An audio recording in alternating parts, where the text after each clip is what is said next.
tal? ¿Cómo estás? Bienvenido a Directo a tu CPU por Telestar Televisión Supercable Canal 3 y por Virtual Televisión, tu mejor alternativa a esta hora del día. Siempre con nuestra eh, visita imaginaria a diferentes lugares del mundo. En este caso, vamos a estar ubicados entre Colombia y Argentina, gracias a la magia de Internet. Súper. Y bueno, como siempre, dentro del marco de Notas Migratorias César Vallejo 2021. Bien, vamos a permitir en este momento que nuestros invitados pues nos den sus saludos para comenzar nuestra tertulia sobre esta experiencia migratoria. Primero vamos con las damas. Tenemos a Anaís Hurtado, que se encuentra en Cali, Colombia. Anaís, buen día. Tus saludos.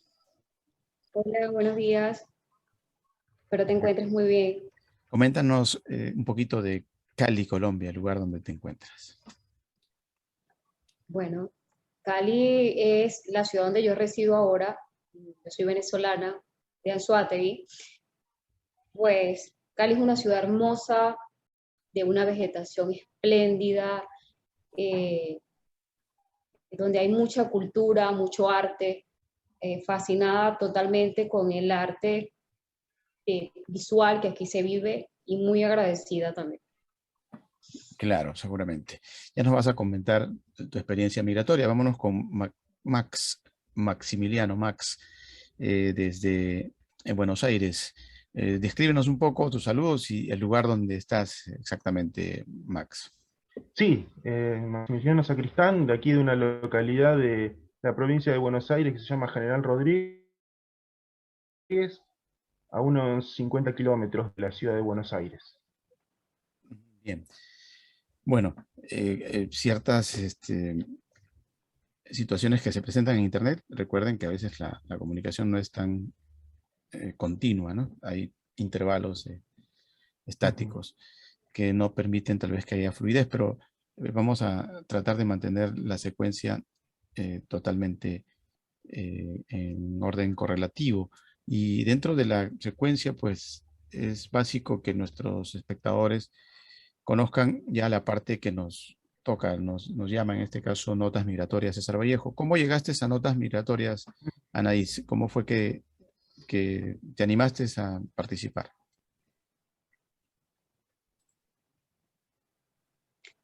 Por ejemplo, lo conseguí por internet, en realidad que me pareció muy interesante la temática sobre lo que se estaba planteando y de esa manera decidí participar.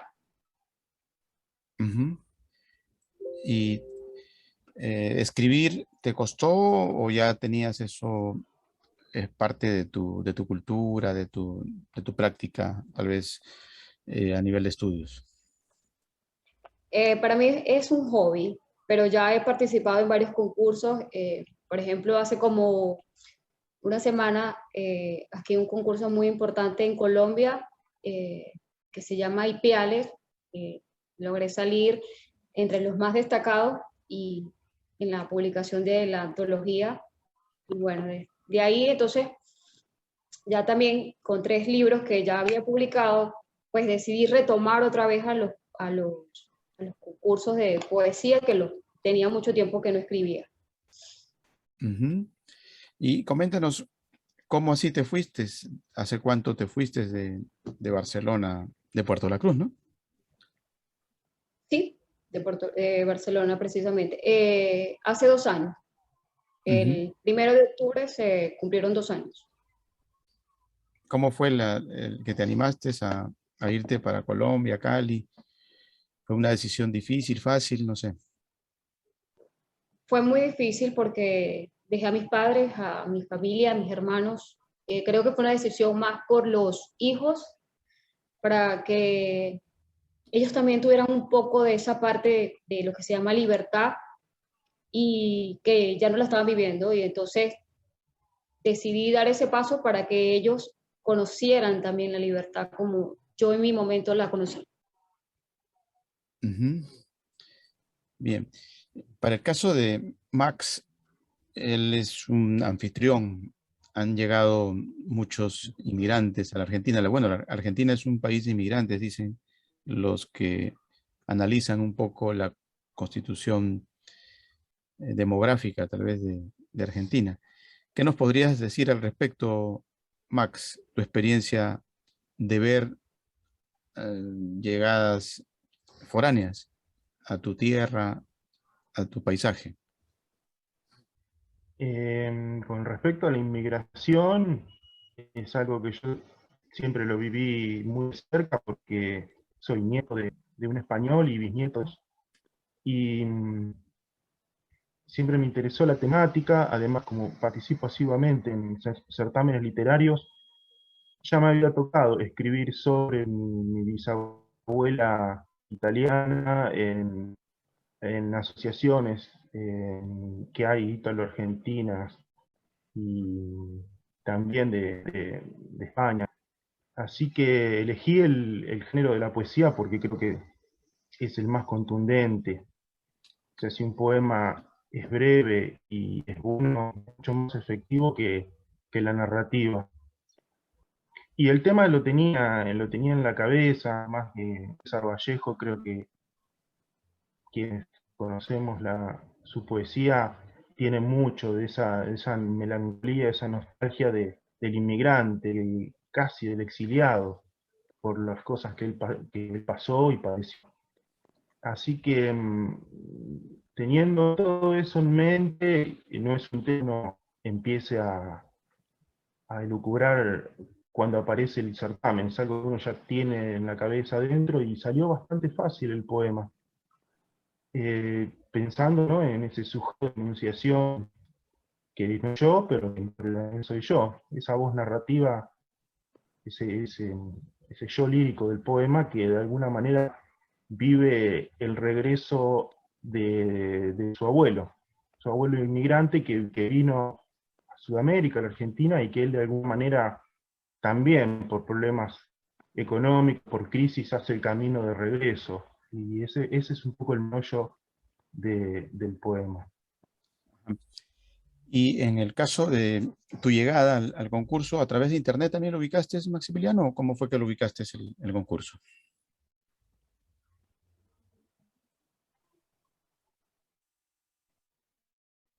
Sí, consulto todos los meses una agenda muy nutrida porque los concursos literarios me dan la posibilidad de escribir todos los días, digamos. Es para mí un estímulo y participo bastante, eligiendo los concursos que me gustan, pero es la manera que yo encuentro para escribir todos los días, pensando, por supuesto, en ser publicado. Y,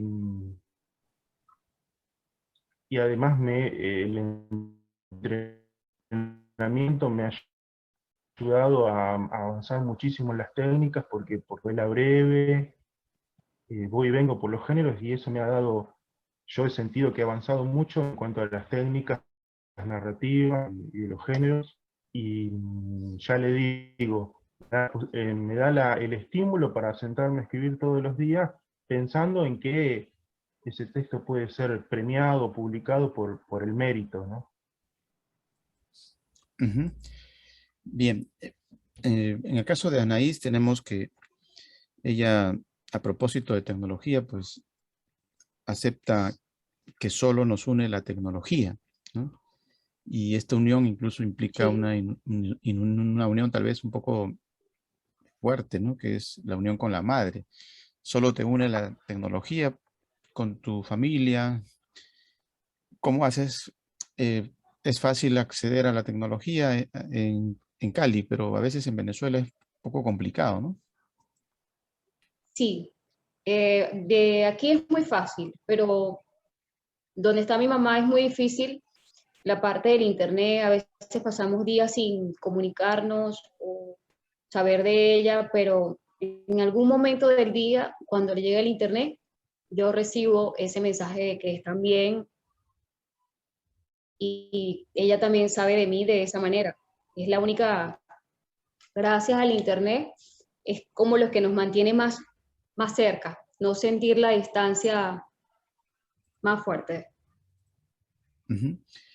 Entre ambas culturas, ¿podrías decir tú que hay mucha similitud? Por ejemplo, el clima, la gente también colombiana, en Cali en especial, creo que tiene mucha afinidad con el venezolano, ¿o no? Eh, el clima sí es muy parecido, de momentos muy calientes, de repente en Venezuela no hace tanto frío como aquí en el invierno, pero sí es bastante caliente, muy parecido. La gente colombiana, en específico los caleños, que es lo que yo he tenido la oportunidad de apreciar, pues sí tienen mucho parecido con respecto al baile, bailan muchísimo, son muy alegres, tienen muchas cosas parecidas y Mm. compartimos cosas muy parecidas porque como ellos también han vivido, mucha parte de ellos que he conocido, que en Colombia tienen familias que vivieron en Venezuela o que viven aún en Venezuela y compartimos cosas parecidas en algunos Ujú. momentos. Y es bastante, tal vez, fácil tu llegada, o es solamente cruzar la frontera, o tuviste que tener alguna amistad previa, te motivaste por alguien para que te instales en Cali, porque pudiste haber continuado. Hay gente que se ha venido a Ecuador, otros han ido a Chile, Argentina, a Perú también. No sé, ¿cómo así te quedas en Cali? Eh, Me quedo en Cali porque precisamente en el momento que yo llego ya se están utilizando las visas para entrar a otros países. Se implementaron las visas y yo no las tenía. Entonces, por eso decido erradicarme aquí en Colombia. Ya, no fue necesario entonces ninguna amistad, fue tu propia iniciativa, tu propio esfuerzo. No, sí tenía un familiar aquí en Colombia y pues fue más fácil. Ah, perfecto. Ya.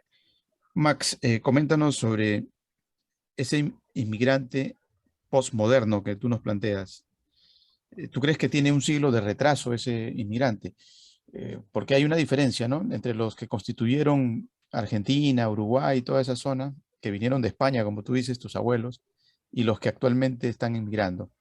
¿Cómo marcarías tú esas diferencias o cómo harías esas comparaciones? Yo creo que la urgencia es la misma, porque los inmigrantes de hace un siglo europeos vinieron buscando un mejor bienestar, una alternativa de vida más feliz. Y los inmigrantes de ahora, los que aprovechando la visa de sus abuelos o sus padres pueden conseguir la nacionalidad y volverse, lo hacen también por una necesidad de urgencias económicas de estos países que viven de crisis en crisis. Acá en Argentina se ha reactivado la migración, la emigración a Europa, a todos los países, porque acá también hay muchos descendientes de inmigrantes polacos y rusos. Y, y yo siento que en el fondo los une la desesperanza y la desesperación. Claro que ahora uno no se encuentra tan solo porque gracias a la tecnología, aunque sea como nos estamos viendo ahora nosotros, puede seguir viendo a sus padres. Creo que ese es un punto a favor. Pero mi abuelo, por ejemplo, llegó de Zamora en 1904 a esta misma ciudad y nunca más volvió a su país ni volvió a volver a sus padres. Murió acá, tenía primos y hermanos, pero a sus amigos y familiares no los vio nunca más. Eso es una experiencia muy fuerte, ¿no? A los 18 años subirse a un barco y dejar todo lo conocido atrás. Em, Uno Ujú, lo piensa desde su lugar, mentalidad de burgués que nunca ha tomado riesgos fuertes y me parece fuerte, pero en el fondo los une más que el espíritu aventurero, la necesidad de tener un mejor bienestar y una mejor vida. Es difícil ver a jóvenes de 20 años que se desesperan haciendo una cola en las embajadas para irse. No, no es nada lindo, es recursivo porque ocurrió en la crisis del 2001 y en la del 89. Parece un mal endémico de nuestros países. Ujú. Ahora, analizando un poco la parte de la actual motivación de desplazamiento, Max, ¿crees tú que el componente político, por ejemplo, que ha expulsado a los venezolanos fuera de su país, eh, es una constante y se podría pensar de que con la nueva administración argentina, pues hay algunos que comienzan a salir nuevamente de Argentina? ¿Qué nos diría sobre eso? Sí, yo no creo que sea entrar en cuestiones políticas de partidarias ni de color, porque son las mismas crisis que se repiten. O sea, no viví en Venezuela, no conozco el problema de adentro, más allá que uno escucha desde afuera, pero parece ser que nuestras naciones sudamericanas no pueden salir de un ciclo vicioso de crisis y de repuntes y volver a cometer siempre los mismos errores. La clase política de un país surge de los mismos ciudadanos, así que quien no es un político profesional también se tiene que hacer cargo por razón. Vivimos de crisis en crisis. Este es un país con 5% de pobres, hay que decirlo. Es terrible. Y yo muchas veces que he conocido a venezolanos que han ido hasta aquí. Esto era un pueblo hasta hace 30 años, hoy forma parte del Gran Buenos Aires, ¿no? Como ha sido la cuestión. Y yo muchas veces me pregunto, es como que han salido de Guatemala para entrar en Guatepeor, como no entiendo realmente, pero claro, debe ser una situación mucho más difícil para un venezolano, por ejemplo, que la que uno vive aquí. Pero lo cierto es que este es un país que tiene 50% de pobres y dentro de esos hay un 15% de indigentes que están por debajo de la línea de la pobreza. Eh, y uno lo entiende cuando la gente joven se quiere ir porque ve que no tiene expectativas ni alternativas, ¿no? Eh, Ujú. el común denominador es la desesperanza. Así es. Vamos a preguntarle entonces a Anaís si considera ella que también le puede estar pasando algo similar de Guatemala a Guatepeor. ¿Está mejor realmente Colombia que Venezuela? Porque hemos visto que han habido unos desplazamientos de gente reclamando incluso un paso hacia el socialismo, ¿no? Con la posibilidad de que en Colombia también se instalen los socialistas. No sé, ¿cómo lo ves tú, Anaís, desde adentro? Porque no es lo mismo ver los toros de la tribuna que estar ahí frente al toro, ¿no? Pues sí, aquí creo que como 2 meses hubo grandes manifestaciones, sobre todo aquí en Cali, donde por la lucha social que al igual que en muchas partes del mundo, le toca vivir a las personas, ¿no?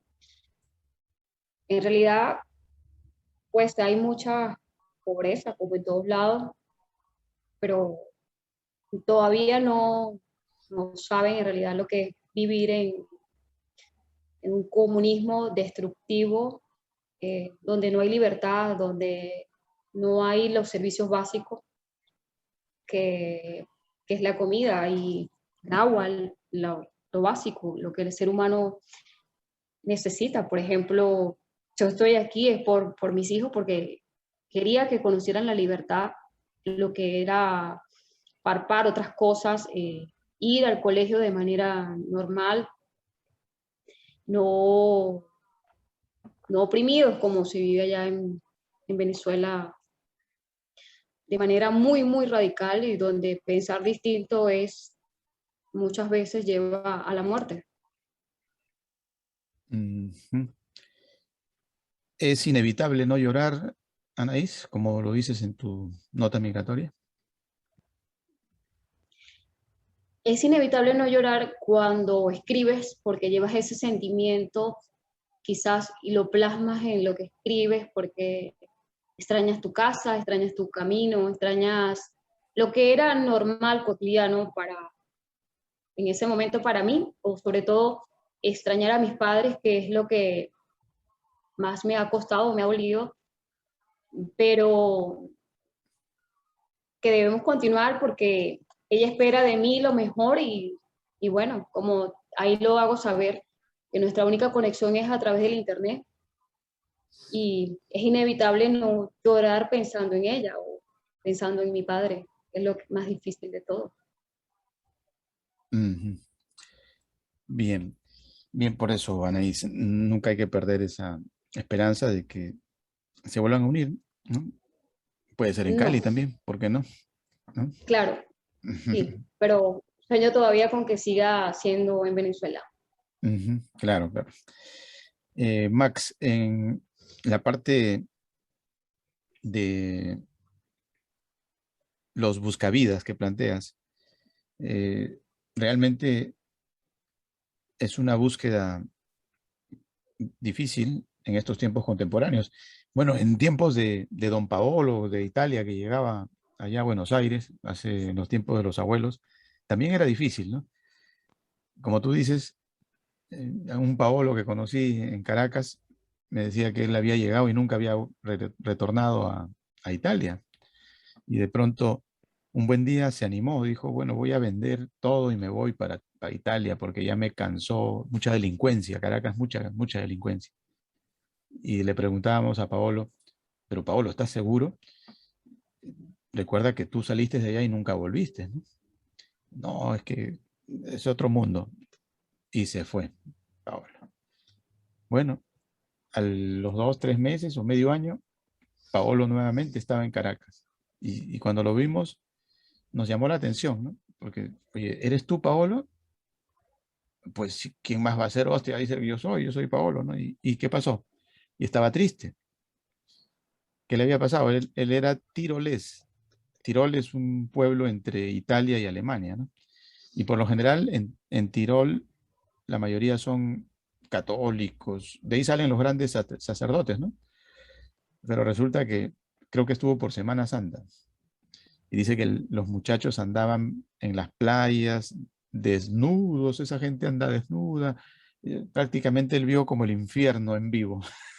No soportó esa nueva imagen, ¿no? de la Europa que él Qué había dejado, fuerte. ¿no? Y se regresó.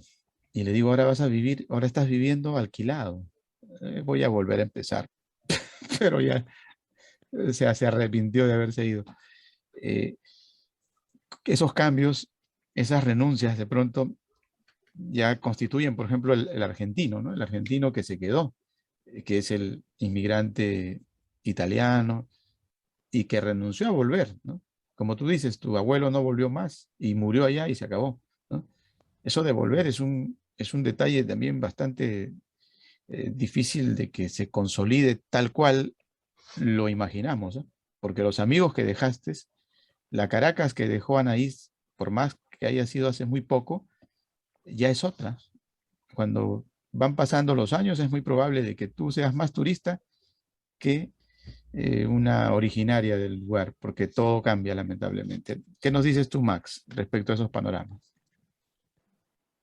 Sí, yo en el poema digo en un momento, ese personaje dice, llego un siglo tarde a la reunión familiar, porque hay algo en los genes, hay algo en la sangre que tira a esa matria, la llamo yo, a ese, como el salmón, ¿no? A ese volver al origen. Pero claro, el migrante que se va después ya no vuelve al mismo lugar, porque él también es otro, él también ha cambiado. No sé qué más decirle. Sí, sí, es complicado, es complicado. Bueno, yo anduve por allá por Caracas, como ya han podido darse cuenta, ¿no? Y en esos tiempos cuando estuve en Caracas, por ejemplo, no había lo que dice Max, el internet, pero sí habían teléfonos que se ponían directo, ¿no? En las esquinas y a veces entre los amigos te decían, ¿no? oye, hay un teléfono directo en tal esquina. Y te ibas y, ¿verdad? Pues llamabas directo, ¿no? Con una monedita. Y un buen día lo llamo a mi amigo y le pregunto, le digo, oye, tengo ganas de regresarme, no aguanto más, ¿no? Me pasó algo así como a Anaís. Y me dice, Jorge, ya nada es igual. El único que soy yo aquí, me dice. De los que tú dejaste, soy el único. Todos se han ido. O sea, lo que tú dejaste no existe. Piénsalo bien. Me dijo, ¿no? Y me detuvo, me detuvo y me dio ánimos. Me dijo, yo te recomiendo que sigas por allá. En aquellos tiempos Perú andaba mal, ¿no? Recuerdan ustedes el tiempo de Sendero Luminoso y no sé qué más, que por cierto últimamente está volviendo a aparecer en escena a nivel de la nueva investidura política. Lamentablemente la política, como siempre, se encarga de retrotraernos en el tiempo. Y bueno, ahora tienes la ventaja de la tecnología, como tú mismo lo aceptas en tu nota, Anaís. Así es que son Sí, pensamientos que simplemente hay que tomarlos en cuenta. No sé, ¿qué nos puedes comentar sobre eso? ¿Has conversado? ¿Tus amigos también han salido? ¿De verdad todos quieren volver? ¿O cómo es la situación? ¿O más adelante? pues todos pensamos siempre en un tiempo más adelante, no sabemos cuál es el tiempo. En realidad mis amigas ya no están, una está en Italia, la otra está en Estados Unidos, y así muchísimas personas muy queridas, eh, no están, mis sobrinos tampoco, la mayor parte están regados en varias partes de Latinoamérica, pues ya solo quedan que si mis padres y mis hermanos mayores. Ya es como tú haces referencia, no es lo que yo dejé hace 2 años, ya es totalmente distinto, ya muchas cosas no son iguales o no volverán a ser iguales porque en el caso de mis sobrinos se fueron muy jóvenes y ya dudo que ellos quieran regresar, o igual que esas dos grandes amigas, pues las veces que hemos conversado ya no hablan de volver y no creo que vuelva a ser igual en muchos aspectos. Sí, bueno, es así. Esa es la vida, ¿no? La vida es siempre para adelante. Retroceder solamente para dar un salto, por si acaso. Bien, en el caso de César Vallejo, que es el poeta que nos convoca, él salió de Sudamérica, ¿no? Salió de Perú, salió incluso de su pueblito, porque ni siquiera él estuvo viviendo en la gran capital, que es Lima, ¿no? O sea, es como que salió de allá de Santa María de Ipire, de algún pueblo de Venezuela, ¿no? De los Ujú. Llanos, o tal vez de Puerto La Cruz, de Cumanacoa, de un pueblo Sí. olvidado muchas veces de Venezuela. Y de ¿No? ahí se fue pues a Caracas, no, sino directamente a Europa. Fue directamente Se instaló en París y ahí terminó, no volvió más, ¿no? Sus restos están en el Montparnasse, en París precisamente. Eh, Esa es parte de la historia de Vallejo. ¿Cómo lo analizas tú a Vallejo, Maximiliano? Desde el punto de vista migratorio, conversaba con un poeta también y escritor. Él decía que tal vez si Vallejo no hubiese tenido su etapa parisina, no habría tenido la dimensión que tiene, ¿no? Es lo que él opina. Pero creemos que ya los libros que él había escrito, ya los había escrito incluso en Perú, ¿no? O sea, antes de irse, ya era grande ya. Claro, la dimensión internacional, ¿no?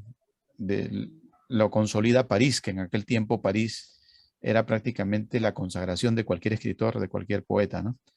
Mm. Por eso que todo el mundo se iba para allá, Neruda, todo el mundo se iba para París. ¿Qué nos comentas al respecto, Maximiliano? Sí, la fascinación por París es increíble. Bueno, yo creo que César Vallejo tenía también una intención estética al irse del Perú y de Sudamérica. Creo que por eso él enseguida, a pesar de todo lo que padeció, que llegó a dormir a la intemperie, en todos los problemas que tenía, se hizo su tiempo para reunirse con los intelectuales, los artistas de las vanguardias del momento, y, y yo creo que Vallejo es Vallejo más que nada porque supo buscar nuevos aires y nuevos desafíos.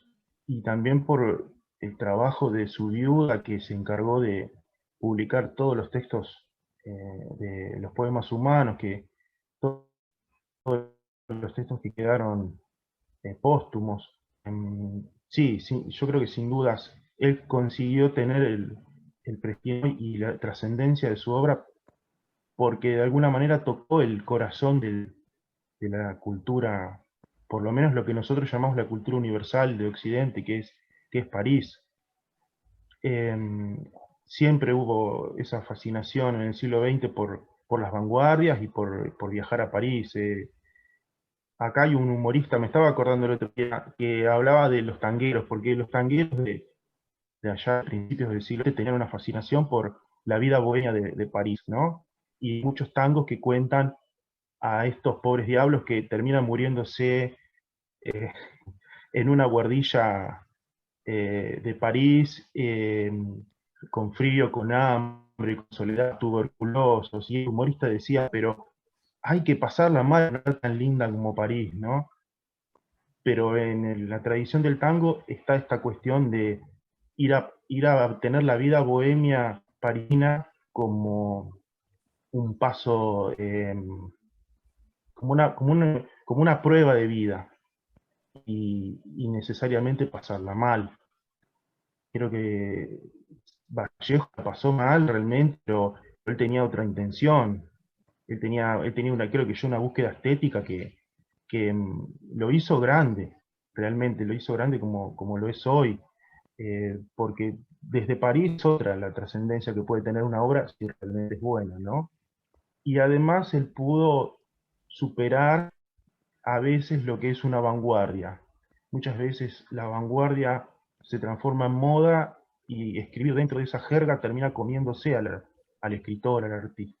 Y él pudo trascender, incluso el modernismo pudo trascender la vanguardia de su tiempo. Y por eso podemos seguir leyendo Trilce, que no tiene artificioso o propio de la jerga de una época, ¿no? Y tú sabes que en una oportunidad un embajador de Uruguay me dijo, este, todo el mundo cree que Gardel nació en Argentina, pero Gardel nació en Uruguay, aunque algunos dicen que nació en Colombia y otros dicen que nació en París. Tal que lo de Gardel es un arroz con mango. Tú que eres argentino, ¿dónde nació Y, Gardel cada, más o y menos? bueno, y, no, y yo para, digamos, adherirme al periodismo que trata de ser objetivo, según su documento de identidad, él nació en París y se llamaba Charles Darès. De los uruguayos dicen que nació en Tacuarembó. Y bueno, es muy linda Y los colombianos también esa dicen que mística que viajó se por crea allá o alrededor. vivió allá y por eso que nació en Colombia. Lo querían demasiado, ¿no? Bueno, lo cierto es que murió en Colombia y es lo que cuentan, ¿no? Al morir joven de una manera trágica, uno siempre lo va a recordar joven. Él no tuvo que padecer la, la vejez y el- ¿cómo diré? Eh, la Ujú. decadencia propia de los años. Siempre va a ser joven y allá se quedó en Medellín. Claro. Bien. Anaís, en el caso de tu migración cercana, porque Colombia está muy cerca de Venezuela, ¿no? Eh, Sí. pero sin embargo, pues puede ser tu París de alguna manera, ¿no? Puede ser tu Buenos Aires de alguna forma y darte a conocer en tus actividades, ¿no? Es difícil trascender en un país hermano como como Colombia, o ya te has ganado de repente por ahí algún aprecio del lugar donde estás y tal vez en alguna faceta de tus actividades puedas destacar? Por ejemplo, esta, ¿no? Pues fue más fácil aquí en Colombia que en Venezuela. Ujú. Aquí, como te comenté, aquí en Colombia por primera vez recibí la mención en Ipiales, un poemario que era muy especial, que logré quedar como artista destacado y que nunca lo había recibido en Venezuela. En parte, como te digo, estoy rodeada de mucho arte, mucha cultura, y quizás eso es lo que me ha motivado a escribir de nuevo. Ujú. Bueno, es interesante la parte de no alejarse de las cosas que nos gustan, ¿no? Y si una de ellas es la escritura, pues qué mejor, ¿no? Para transmitir a los demás nuestras vivencias, nuestros Claro, sueños, que, efectivamente. que son los sueños de Eh, muchos. exacto. Quizás es la voz de muchos, pero hay momentos que uno escribe y como que se detiene porque estuve leyendo un poco sobre Vallejo y esta forma en que quizás él escribía a su tiempo, vanguardista, tan innovador, en aquellos momentos no era aceptable, o es quizás la manera de transmitir algo, y es lo que a veces a mí me ha frenado, porque yo no escribo igual que, o sea, no logro, a veces he sentido que no encajo en la poesía por mi manera de escribir, y lo que estuve leyendo de él era la manera que él ya era haciendo en Perú, pero nunca fue aprobado su manera de escribir o de expresarse de manera única. Creo que eso ha sido una de las formas que más me ha inspirado de Vallejo. Ujú. Claro, él rompe Con los con paradigmas, lo con tradicional, ¿no? Con lo la rima tradicional, y lo todo eso. convencional. Él no rima, su rima está en el corazón, está en el sentimiento. Él dice que la poesía pues tienes que tú sentirla, ¿no? O sea, no tanto puedes morir por una rima y matar de repente el mensaje, ¿no? Eso es lo que algunos también Sí, eso, le critican a Arjona, por ejemplo, vi por ahí que le criticaban de que él, por el hecho de rimar, ¿no? A veces mata la frase. Creo que tiene su estilo, no creo que esté en eso, pero sus críticos dicen eso, ¿no? Y para el caso de Vallejo, pues Vallejo era un vanguardista que rompía con todo eso, ¿no? Algo así como pasa con García Márquez. sí, García Márquez también hay gente que no lo entiende, ¿no? Es que tiene que leer 2, 3 veces su libro para poder entenderlo, ¿no? sí. Bueno, Gabriel García Márquez ha sido, creo que desde el primer libro que leí en bachillerato, que fue lo que fomentó en mí la lectura, 100 años de soledad, ese Macondo imaginario, creo que fue el impulso, sobre todo, porque a mí me gusta mucho escribir microrelatos, e incluso ahorita estoy en el concurso de Gabriel García Márquez, que en noviembre se darán los resultados y bueno, porque en realidad me gusta mucho lo imaginario. Lo que cada escritor tiene su manera distinta de expresarse y de hablarle al mundo de manera distinta, y creo que eso es lo que a mí me apasiona, hablar distinto o no, como tú dices, no rimar, quizás a veces no lo hago, y, y por eso no me sentía como que encajaba en la poesía, en realidad no me sentía como parte de esa escritura con una rima constante, no, en realidad no escribo así. Ujú. Y bueno, ya para la parte final, Max, de todos los escritores o poetas argentinos, ¿quién se acerca más a Vallejo, según tu punto de vista? Argentinos, ¿no? Es, es- es muy difícil pensar en un poeta, porque también Vallejo es universal, pero también es muy de su momento. Lo que pasa es que varía tanto la poesía de Vallejo, de Trilce, a los poemas humanos, a España, aparte también ese cáliz, que me costaría encontrar una voz parecida. No sé, estoy pensando en Leónidas, bueno, Leónidas Lamborghini, tanto como su hermano Osvaldo, eran escritores de vanguardia, donde la experimentación de las formas era fundamental. También, bueno, Oliverio Girondo, en la última etapa, rescató ese surrealismo que se ve en Vallejo, pero son voces muy distintas, son voces muy distintas. A propósito de lo que recién comentabas con Anaís, para mí es la experiencia más fuerte de participar en certámenes literarios de toda Hispanoamérica y del mundo hispanoparlante, es encontrar un registro que del castellano que sea a la vez entendible, pero que a la vez yo me sienta reconocido. No sé si se entiende. Es decir, yo no escribo igual si envío un poema a un concurso de España que a uno de México, o a uno de Perú, o a uno de Argentina. Porque yo aquí me puedo permitir utilizar expresiones coloquiales del lunfardo, que era la jerga que hablaba en Buenos Aires a principios del siglo pasado, sin problemas, porque sé que me van a entender. Y yo sé que eso en España no me van a entender, y uno no puede tan pretender que un jurado lo esté leyendo a uno con un diccionario de argentinismo o de peruanismo al lado.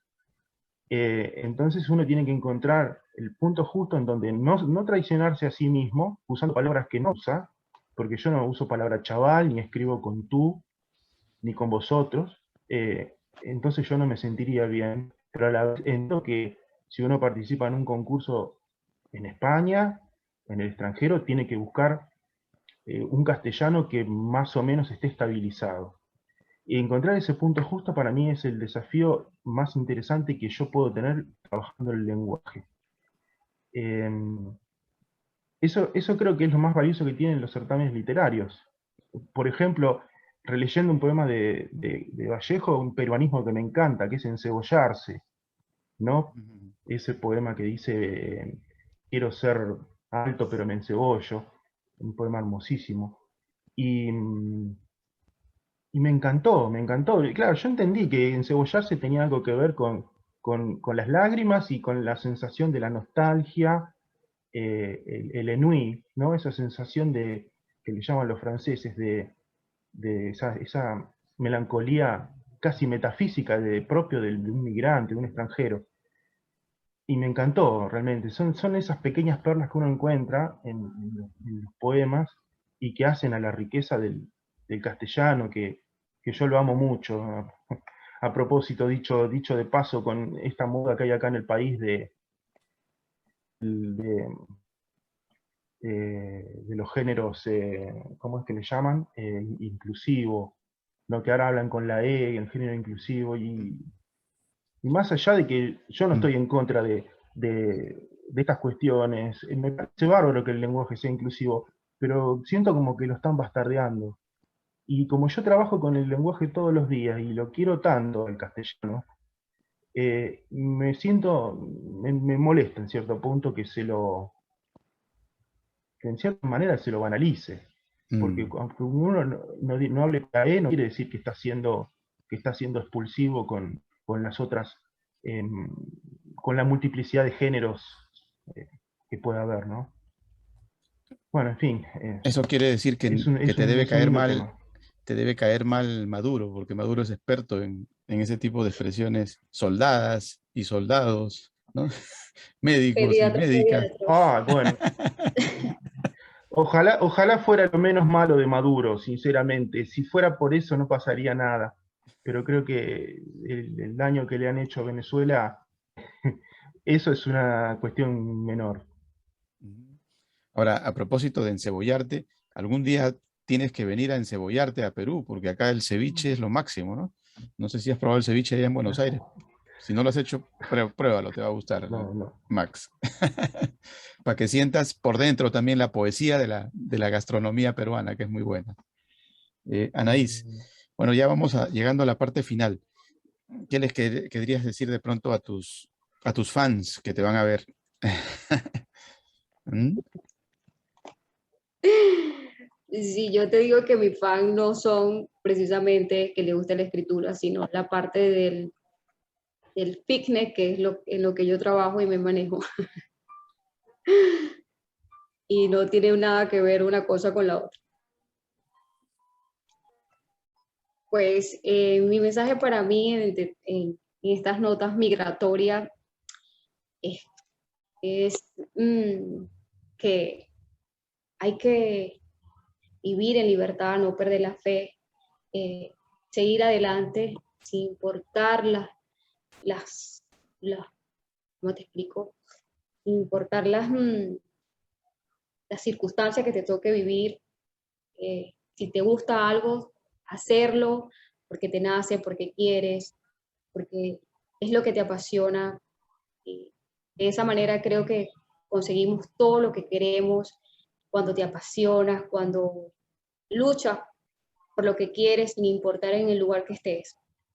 Para mí yo creo que eso es lo que le diría a todos, sobre todo en mi país, que tanto extraño. Bien, bien, Anaís, gracias por participar. Max, tu despedida desde Buenos Aires y tu pronóstico para la noche Argentina contra Venezuela. Si es que te gusta un poco el fútbol, bueno, si te atreves. Sí, bueno, voy a tratar de ser políticamente correcto y diré que un 1-1, un empate está bien, que haga el gol Messi, así todos sus fans están contentos. Eh, no, y darles las gracias a ustedes por esta posibilidad, por este concurso. Para mí los certámenes literarios son una oportunidad para seguir aprendiendo, para seguir escribiendo y para repensarnos, ¿no? Cuánto hemos podido pensar con la cuestión de la migración y de la extranjería, quiénes somos y de dónde venimos. Eh, Eso es valiosísimo, que nos den una oportunidad para poder escribir y en el escribir pensarnos y reflexionar sobre tantas cuestiones, desde el lenguaje, desde el trabajo con las palabras, que es lo que nos une. Y yendo a cuestión más, quisiera hacer una reflexión acerca del periodismo. Ojalá en el futuro se recupere la esencia del periodismo, que era la de comunicar y la de comunicar de manera sincera y lo más objetivo posible. Creo que hoy lo que más le falta al periodismo es esa distancia que tiene que ver con la especulación y con el negocio y pensar que la información no es una mercancía más, porque no se puede jugar con la mentira, no se puede jugar con la falsedad, porque en el medio está la gente que quiere ser informada, ¿no? Sabemos que la objetividad absoluta es una utopía, pero hay que buscar el mayor grado de objetividad y de verdad, no de veracidad, en el periodismo. Esa es una falencia grave que yo veo por lo menos acá en mi país, y no creo que sea muy distinta la situación de medios de prensa en el mundo, ¿no? Y en Latinoamérica. Bueno, eso. Sí, gracias, Max. Bueno, dentro de las observaciones que se hacen a nivel de la evaluación que ustedes tienen en su participación, es más que nada no ceñirse a la parte estrictamente ortográfica incluso, ¿no? Porque por ahí, por ejemplo, participa una persona que está en Camerún y que ya está ahorita en España, ¿no? Bueno, y el mensaje es lo que nos interesa, ¿no? Y es un mensaje común, o sea, la forma, tú sientes ahí las vísceras de la persona, ¿no? Del narrador, ¿no? Que te cuenta una historia y que por una falta de acentuación o por una situación X, no lo vas a descalificar, porque al final tú estás evaluando al al ser humano, al mensaje migratorio, ¿no? Eso es lo que nosotros buscamos. Al margen de que también no sea pues también un escándalo, ¿no? Que tipo el comandante supremo que dice soldada, soldado, no, tampoco ya no es, sin exageraciones, ¿no? Pero si cumple con ese tipo de mensajes, creo que estamos dentro del objetivo. Así es que la mejor de las suertes en Notas Migratorias César Vallejo 2021. Gracias por haber participado y en una próxima oportunidad es probable que los volvamos a citar para seguir hablando sobre esta América que nos necesita de la sinceridad, como dice Max, al margen de pertenecer a un grupo periodístico que te esté indicando tal vez que escribas a favor o en contra de tal situación X. Como diría Vallejo, pues nos despedimos. Todo acto o voz genial viene del pueblo y va hacia él, decía él, ¿no? Bueno, vamos a tratar de ubicarnos en ese acto, en esa voz genial que nace precisamente de Puerto La Cruz, de Buenos Aires, de lugares así distantes, y también de Cali, Colombia, ¿no? De lugares fraternos para la migración. Un abrazo a la distancia, que todo sea felicidad. Recuerden, la cita es por Telestar Televisión Supercable, Canal 3. Hasta la próxima. Y por Virtual Televisión. Chao, chao. Chao. Chao, un saludo. Chao, saludos.